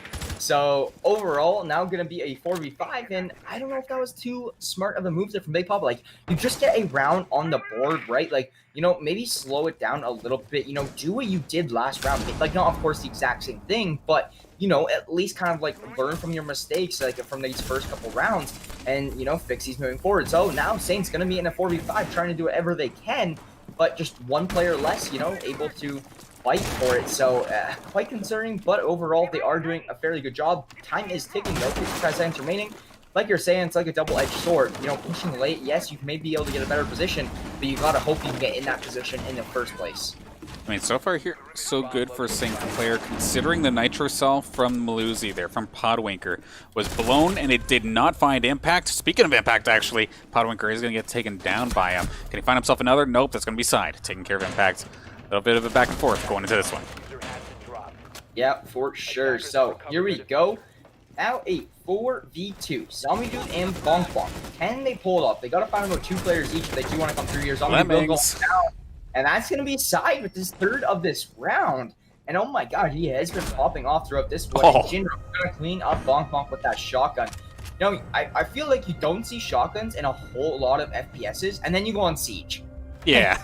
Go on Siege, and you're like, all right, the shotguns are out. They can play their angles, they can peek, they can one-shot. Like, I mean, it's just something that you don't really see in many other SPS titles, which make kind of Rainbow Six a little unique. And Rainbow Six, a very unique game to really differentiate itself from a lot of other FPS titles. So, I mean, overall, like, these guys, they have it takes so much knowledge, because if you think about things, like, every operator has their own ability, right? Like, every operator has their own special unique tactics. Everyone has, like, it's such a team organized push, like, and it's so hard to, you know, just Siege in general, just a hard game to really get a grasp of. So all these players being, you know, so experienced in this one, it takes so many scrims, so much practice, I'd say more than most FPS other titles, because you gotta have so much team organization.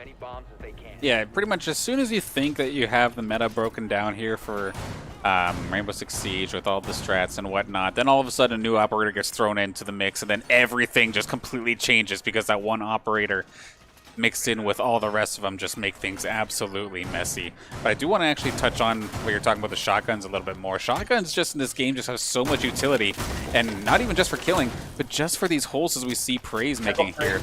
Just being able to, like, go through holes, make your own doors basically, just so efficiently with these shotguns, and then being able to, of course, just absolutely master close quarters scenarios as well. It's just such a devastating option, and like you're saying, you don't see it in very many other traditional like FPSs. Like in Counter-Strike, you maybe see it if you're really hurting and you need to buy something, and it's like, okay, I guess I'll take the shotgun. But here, no, you willingly take it every single time if you can. Yeah, couldn't agree more with you there. You know, you do see it on the defensive side of things more than the offense, because, you know, it's a little bit easier to, you know, kind of play defense with a shotgun rather than rush and try to hit your shots there. So overall, we do see St. Clair trailing 3-1 here. They are in round number 5 of this half. So being on the attacker side of things, if you're St. Clair, you want to win the next 2. You want to have things tied up at least as you head in to this next round. Yeah, because then we're going on the defensive side of things, which of course, like, sometimes defense feels a little bit more comfortable. But on this map specifically, it's not as much of a defender's advantage as, like, would normally be the case because of all this top-down or sharking from below kind of attacking styles that you can pull off. You see Bonk Bonk window side alongside Impact, trying to get something started here on this top floor. The prone, I believe that's side there on that Goyo, hiding behind one of those detonatable shields. Definitely scary if Saints try to move on in. But lots of Saints here looking to make a move. Yeah, for sure, cannot agree with that one more once again. And a minute and a half on the clock here now as Saints really trying to make their offense worthwhile, sending out these drones, trying to gather as much intel as they can for this round. There is 2 players just on the other side of this wall. Will Zombie Dude actually get that intel this drone? And he will find one before the drone gets shot out. So that is going to be some call-out transfer over, but you might see some of the Texas A&M players reposition themselves. Overall, Big Papa looking to make a little bit of an entry, and he's going to spot one, cleans it up. Great start there on the side, but will get traded out immediately from Praise. I mean, Big Papa very close there to finding a second, but will not do so. Praise going to be sending out that gas grenade, slowing down any kind of plant or push towards the site from Chars. But overall, the util is going out, and they are really trying to make their advance here now. Long side.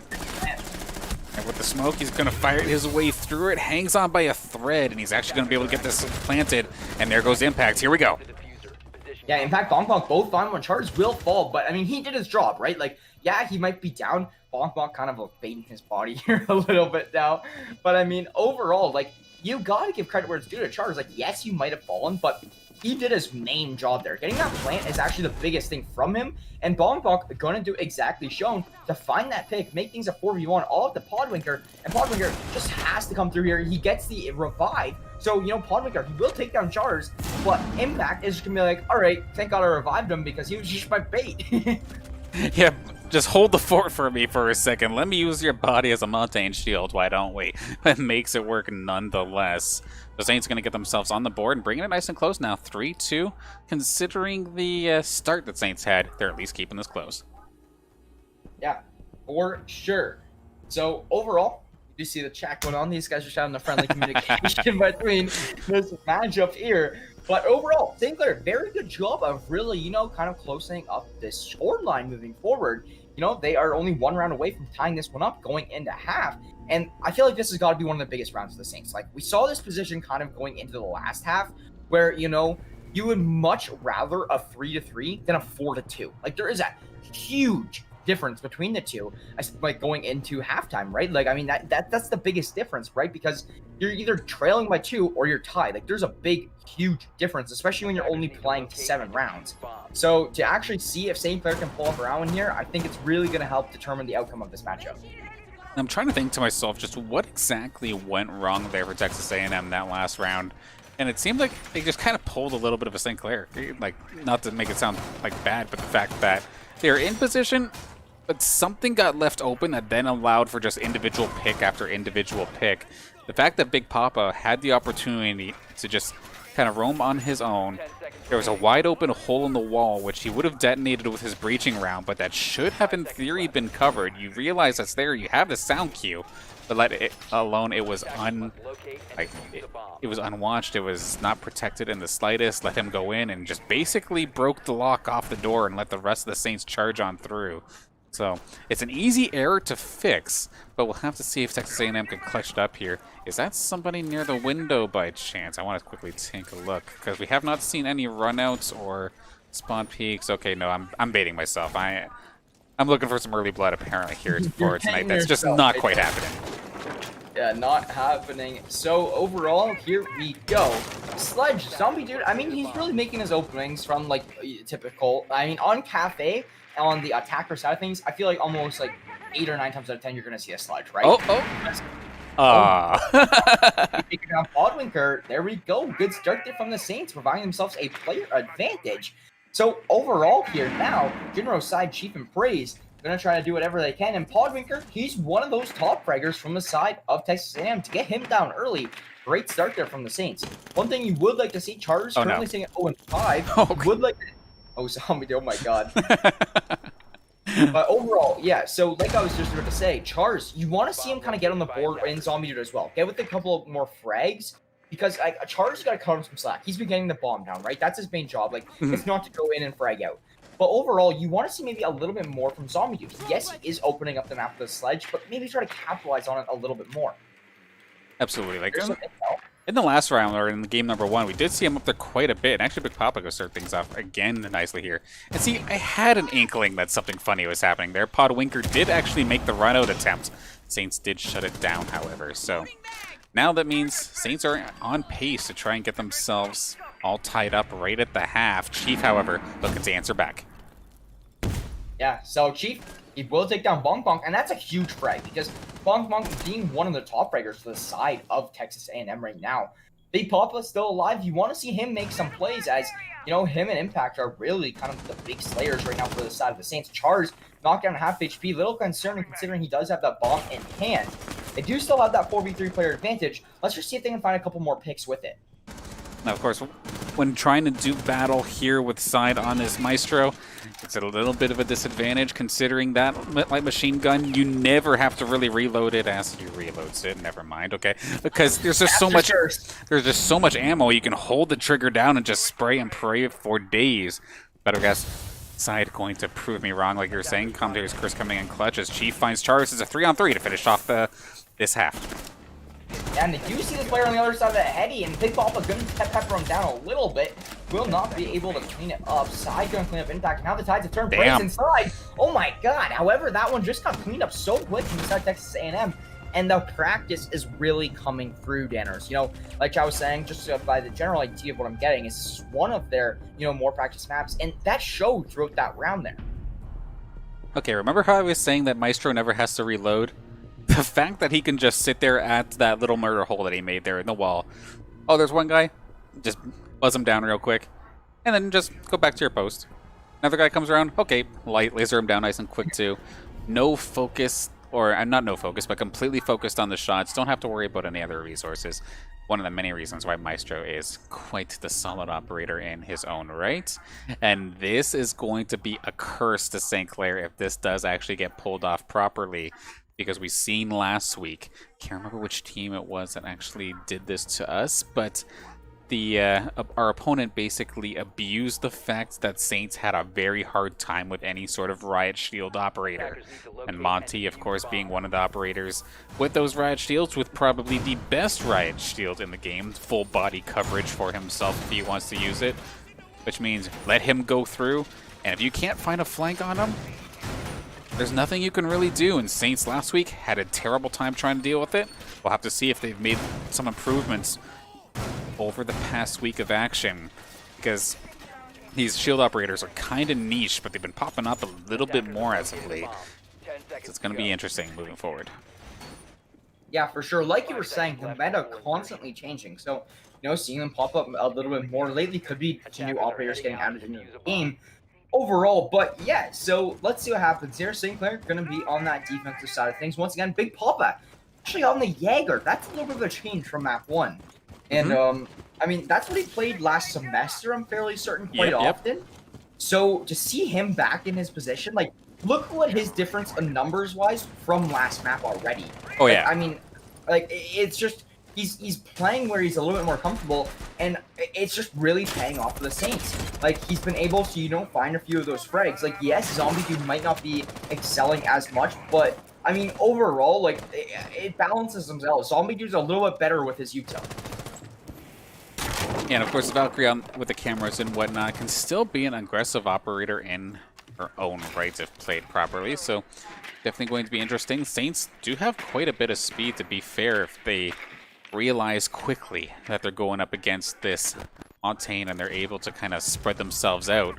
And actually, they're going to be able to do exactly that. Big Papa finding the frag on the Monty before anything really gets the opportunity. With the run out, actually, he's going to find himself another one. Beautifully done, but he's going to get shut down upon trying to recover. But 2 for 1, we take those. Yeah, you take those any day of the week. Side going to be forced, and that really is just disrupting Texas A&M's push, right? Because, like, you think you have everything under control until Big Papa runs outside and goes and frags you out like that. So very nice stuff, and, that's exactly what we were just touching on Big Papa for. Like, him being on this Jaeger character just seems a little more comfortable. Absolutely, and the main way you deal with some of these shield operators as well is just get them before they have the opportunity to actually set up. Catch them outside, you have so much open space to work with, and I mean, he can't shoot you, so as long as your team is not there to back you up, you can smoke them easily. That being said though, back and forth battle with Podwicker finding a double. Yeah, but Chars and Zombie Dude there for trade, so now it's a 2v1 all in Chief. 2v1, fairly good positioning, because you can always be ready for trade. Maybe not really body sag necessarily, but be able to cover each other's angles. So overall, Chief is going to be up here now, really trying to get this plant down a second. Him shooting, they're going to get the intel and impact there to clean up the day. St. Clair College going to be winning that first round here on the second half, and that's going to make things a 4-3 game. You could tell that he just did not know where any of the Saints players were really at that point. Sure, there was a couple shots fired from below. That's fine. Okay, so somewhere downstairs the one player is, but where's the other one? And sure enough, makes his way onto site. There's somebody waiting for him right there. Nothing he can do there. So Saints starting off the defensive side of things nice and strong. Now it's back to the first floor for them this time. Zombie Dude going to be picking up the Maestro if this does stick around. And Bonk Bonk on the Vigil. Something we've been seeing a little bit more often from him over the past couple of weeks. Looking to get aggressive. Yeah, for sure. Couldn't agree with you more there, Danners. So, here we go. St. Clair College only trailing by about a round. Now, can they really, pick up another round, tie this one up, and continue to play their defense? Like, they have been doing a fairly good job. Like, that first round really kind of wasn't anticipating that from the Saints. That was a very well-executed round. Big Papa, like we were highlighting so much throughout that round, but he really made a huge impact in it, taking down so many of those players. It was a 2-for-1 trade, so not really so many, but going outside and taking down those shielded players, like you were saying, before they can get set up, he has so much room to work with being outside. Absolutely. You can see now, with it being on the first floor and whatnot, that the side of Texas A&M are picking a little bit more of a standard composition, the only real thing, or there's two things that are kind of interesting actually. So one, Praise was really him and Han, whether he wanted the buck or if he wanted the sledge. Both of them basically do the same kind of job, so to speak. Just a matter of whether you want to have that mounted shotgun or you wanted to have the sledgehammer. Then we also see Chief, who's picking up the IQ this time by, looking to really find out as much gadgets and kill them off as quick as possible. Going to be good for taking out any of the mute jammers, any of the ADSs. You're not going to be able to do anything about the Maestro turrets or the Banshees. But the other thing that's also very cute about IQ is if you're on your cell phone as a defender, IQ will catch you. And if they can figure out that that's a cell phone, just open fire in that direction, you'll kill them. Yeah, for sure. Cannot agree with you more there. So here we go, folks. Heading into this round, and that's going to be Zombie, actually the first to fall. Does get a little bit of intel there, but he can still be revived. He isn't out yet. He is down, but I mean, that is going to be him actually getting revived. So picks up there by Impact. Now going to fall to Praise. Now this makes things a little worrisome. See Zombie do very minimal health. Bonk Bonk and Impact are both down. I mean, overall, like this is just a little bit concerning. So Chief will be blowing up this floor a little bit here, providing an opening. Big Papa and Zombie go huge. And that's going to be charged now, falling. Big Papa's got himself in a 1v3. What can he do? I mean, 1v3s in Rainbow Six are just so difficult to pull off. Because as soon as you kill one, I mean, I was just touching on this before. As soon as you kill one, the others know exactly what to do. And then, of course, it's going to make things even worse here for Big Papa in just a second, considering that Diffuser is going to be planted. Utility being blown for days, but at least it's not going to be into the effectiveness of Big Papa. But sure enough, there's only so many angles that you can hold at one time. Chief going to find the one that he's not looking at. Going to laser him down nice and quick and take the round.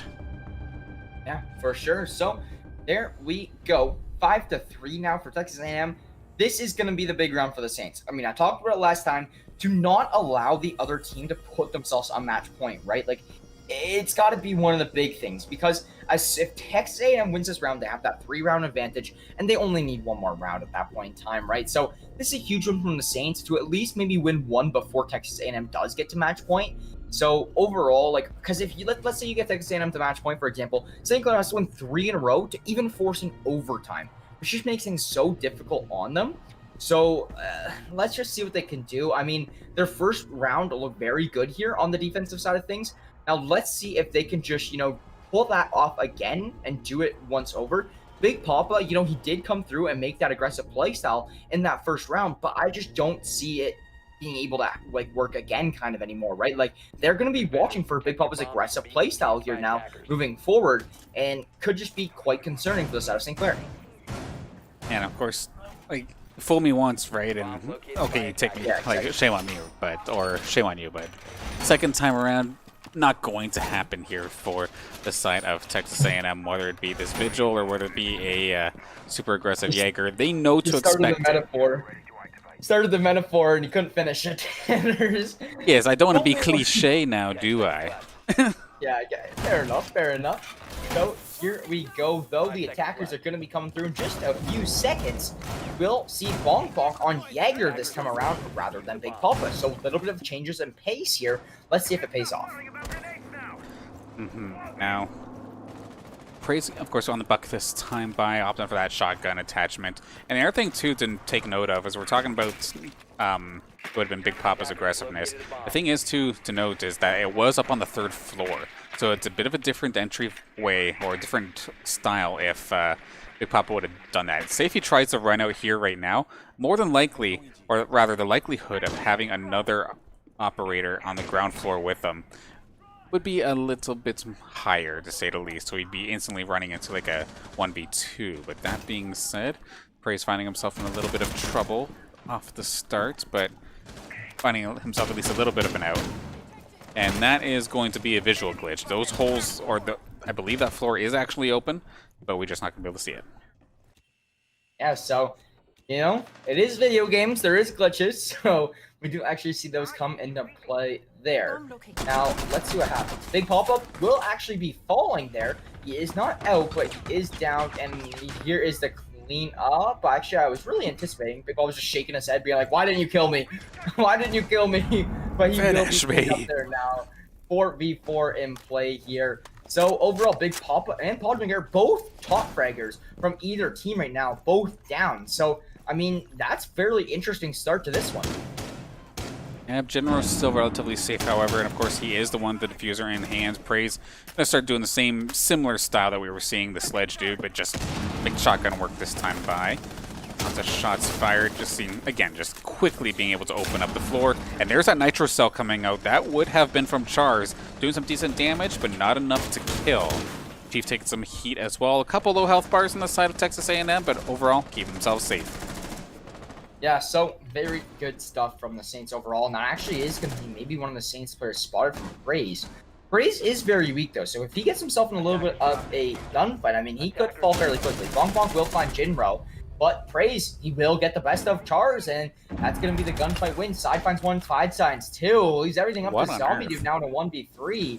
And I mean, how the tides have turned. Look at the health bars on the sides of Side Chief and Praise. Like, they have a combined total of like not even a full health bar. Like, they don't have, they have like combined total of, you know, like I was saying, like 90 HP or something along those lines. So Zombie Dude realistically does have a health advantage here, but I don't think that's going to help him do too much. Okay, if he can keep himself hidden, he can do as much damage as necessary just with his turrets if they're still alive. However, though, with this diffuser getting planted, that is going to throw a wrench into the swing of things, exposes himself. Chief going to shut down instantly, and that's going to be another one for Texas A&M. I think this is match point now. Going to be rough here for Saints. They are sitting at match point, and this is what I was talking about, right?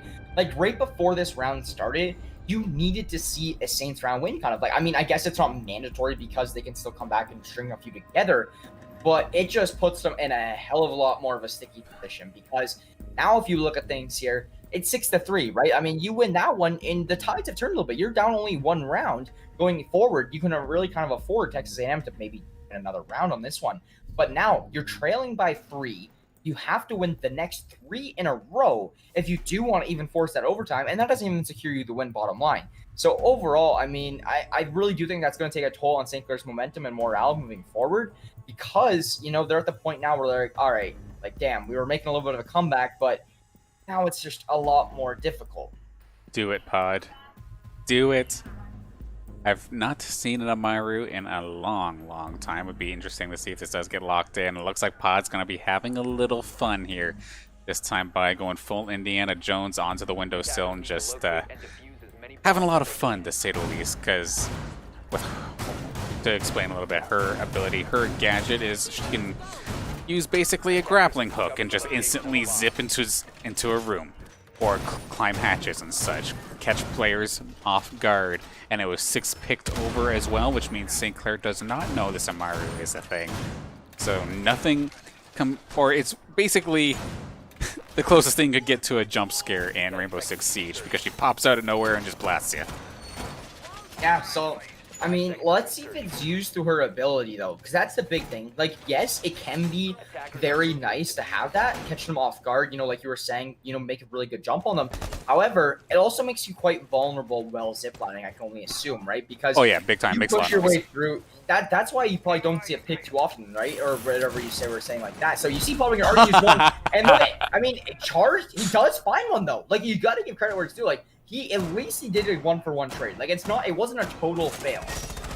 And that's actually huge too, because Bonk Bonk was the smoke. You want to have those smoke canisters at the very end of the round, so taking that rate off, that's actually basically worth 2 kills, and in my opinion, with the value of that kill. So Podwinker coming in clutch with a cheeky, cheesy little play, but I love to see it. Yeah, General gonna clean up Zombie Dude there now. 4v3, Char's Big Papa on Impact to keep themselves, to keep their season alive, Danners, at this point. But Impact gonna be the first to fall. Can Big Papa and Charge do it all? Big Papa, he's got 9 already in this one, tied for the amount of top frags. Let's see what he can do. But overall, I mean, he has so many players to deal with. This is bomb going down now. Char's going to fall all up to Big Papa 1v4 to keep that season alive, like we were saying. Gonna be a difficult task nonetheless. Let's just see what he can do. He does spot one. He will clean it up, but now he's going to go for a second. Actually does take that player down a little bit. He still has full health. No shots have really been connected on him quite yet. Does see one hopping through the window. He finds it at the double. He almost found the third. Like, for a second there, but Big Papa found 2. I was like, all right, maybe he can pull this one off, but that will be the cleanup for Texas A&M University, and they will take the win in this series. Unfortunately, there for St. Clair, but I'd have to admit they did put up a half decent fight. Like, yes, they might have lost these 7-3, or I think the other one was 7-2, maybe. But overall, like, it didn't, like, if you looked at each round individually, it didn't look that dominant. Right, because I'm thinking about the series at hand here. I don't think we really saw any of these like flawless rounds come out from like against St. Clair, which to be honest, in the past we had seen quite a few, and we saw like a good handful of 1-4 rounds. So sure, you can call those like pretty convincing, but at the end of the day, this is one of the better games that we've seen St. Clair have in a little while. Granted, yes, not going to find themselves a victory in regards to like a full game win. However, still good to see, and hopefully they can get themselves going with a couple of extra, or not a couple of extra, but just kind of buckling down for May when they do have to play that relegation match for CollegiateR6. Because, I mean, whether they play in Open or whether they play in Premier, like either way, they're going to be competing. It's not like you have to win this, or like you're not getting a scholarship. No. That's not what's going on here. It's just a matter of basically like what division you're in. Yeah, which division you're in. So, because of course we're in Premier, which is of course the top. Worst case scenario, we drop back down to Open, which, I mean, we've done it before. They can do it again. Just take another semester and just melt through it in September. And they look very good in Open. Like, that's the thing. Like, they deserve to be in Premier. Like, don't get me wrong. Like, their record may not be reflecting on that so far throughout this one. But if, like we were just talking about, you look at every round individually. If you send this team back to Open, they're going to show exactly why they got to Premier in the first place. So, overall, I mean, it was a good season. It was a good run. We appreciate all you guys tuning in. We appreciate all the support. The CR6 raid. All the support on the stream in general. Whether it be all you guys coming in here and chatting it up, or just supporting the Saints. And overall, if you guys do want to support the Saints a little bit more, you can get some sick St. Clair College apparel. Saints Gaming does have some really nice stuff with Acquire. We got a new ad here for you guys, and I saw this actually during stream. This is my first time seeing this, and it looks clean. You guys can get some masks, jerseys, t-shirts, hoodies, like whatever you can think of, jackets.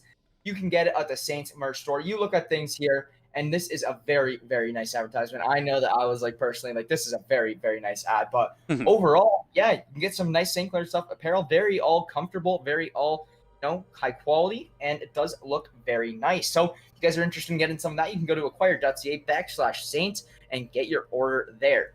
But nonetheless, guys, back cutting over to us here. If you guys are interested in tuning into some more St. Clair action, I believe we do have a schedule here moving forward for this next week or so. And here, starting off tomorrow, League of Legends at 4 p.m. That's going to be in the College League of Legends League. And then we got a bunch of play versus action following that. I'll take a quick break there on the Sunday. And then the Monday, April 12th, we will be moving over to Overwatch play versus. And then the April 14th, we go to Fortnite play versus. April 15th, Rocket League play versus. And then finally, a little bit of a change of pace from all the play versus action. Friday, the April 16th, Hearthstone and the Hearthstone Collegiate Champs League. So overall, I mean, there we go. And that is going to be our schedule here moving forward. But I mean, it's a tough bounce there for the Saints here in this one. But, I mean, hopefully they can regain here moving forward, going into, like that relegation match like we were talking about.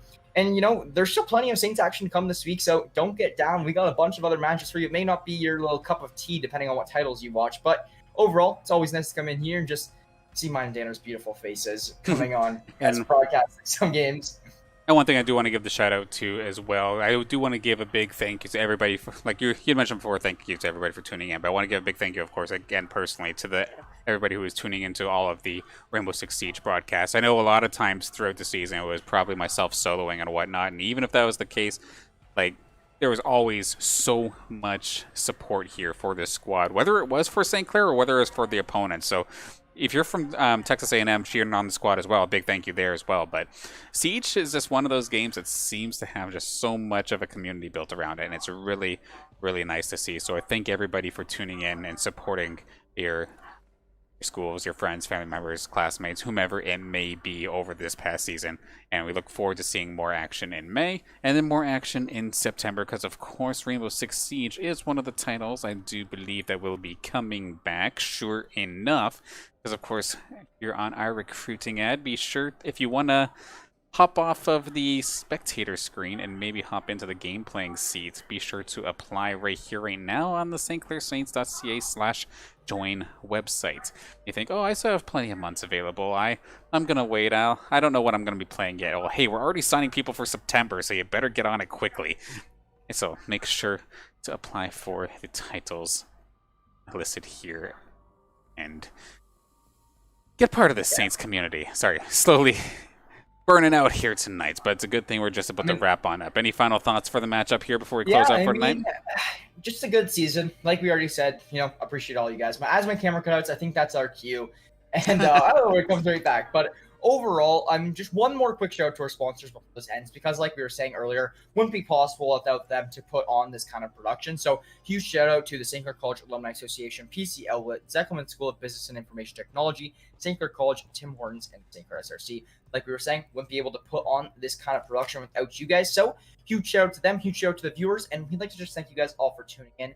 My name is Jackson the Pride Brown, joined alongside Dan Banners. That was Collegiate Winter Regular Season. Thank you guys so much for tuning in, and we'll catch you all later.